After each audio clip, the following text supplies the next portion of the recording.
Welcome to another edition of The Brandon Show. Okay, in this video, I'm just going over some stuff that I called as if I was clairvoyant not too long ago. And this Jessica Kent's comments. See this girl here, she basically gets clout on the internet for passive aggressively clowning her boyfriend, you know.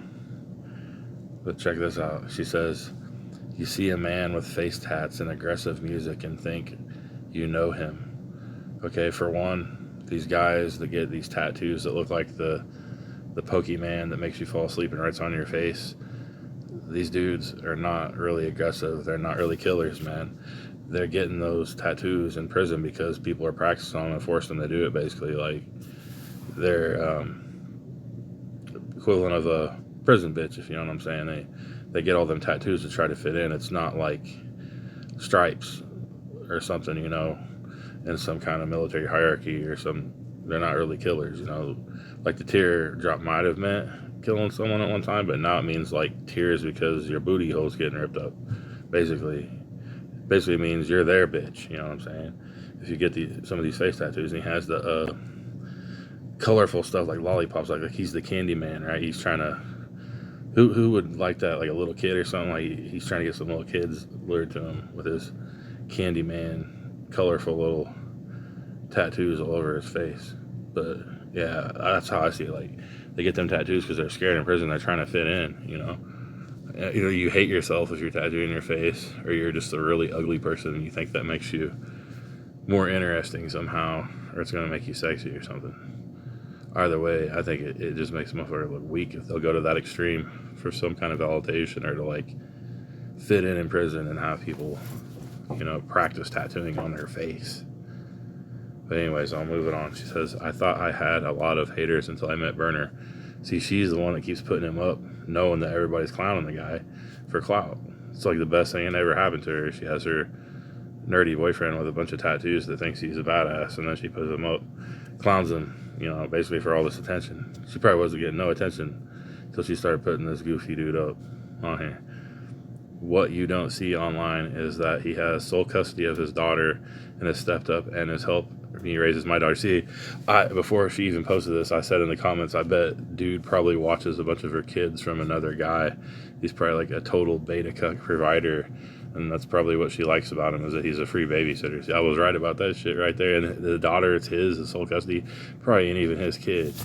The girl probably got pregnant by some other dude, and then she was a druggie or somebody didn't want it and just like dumped it off on him, or he took it, you know. He probably took the kid. Let's see here.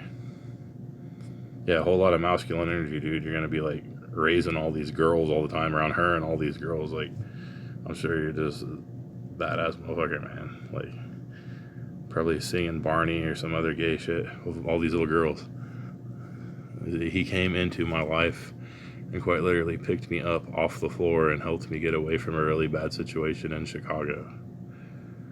Okay, so basically she got alpha widowed by some dude or something.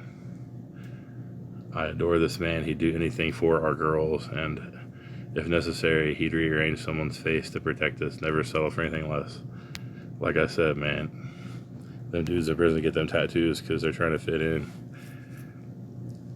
I remember seeing this documentary. It was showing like the W1gger dudes in prison, and they basically get Stockholm syndrome, you know. They'll get, this one dude was like talking about how he got the knife put up to his throat and he got raped and shit, and like the guy's all like, shit, motherfucker, that shit was tired as hell. What the fuck, Joe?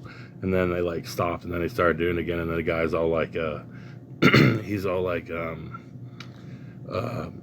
he's like, okay, man, I'll do it, but I just don't want to be a sissy, you know. So like the W1gger dude's like basically like going along with getting fucked up the ass, you know, as long as he can still be claimed to be a tough guy or whatever, you know. And then I guess they just got up in his ass and shit. And then this dude had like Stockholm syndrome. He's like, yeah, we was a motherfucking family, Joe. We all took care of each other, Joe.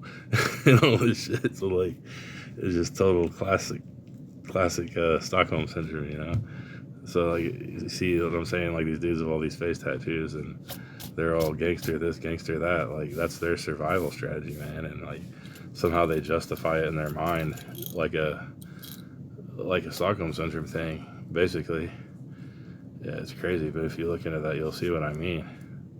But yeah, this girl, she just like, she clowns this guy and gets all this attention for making fun of her. Well, she'll act like she's not making fun of me. She'll act like what he's doing is virtuous, but really, he's just this like free babysitter for her kids from other men. And like I said, his own kid is probably not even his. And it's like, how are you going to be tough when you're committing all your energy to taking care of a bunch of kids from some other woman, girls especially? Like, if he's a single dad, he's going to be watching all these kids by himself that aren't his, plus those other ones supposedly his. I seriously doubt he's doing any masculine energy stuff.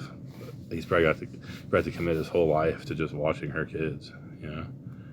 But anyways, I just thought it was funny because I already knew what was going on with this couple or whatever when I said that.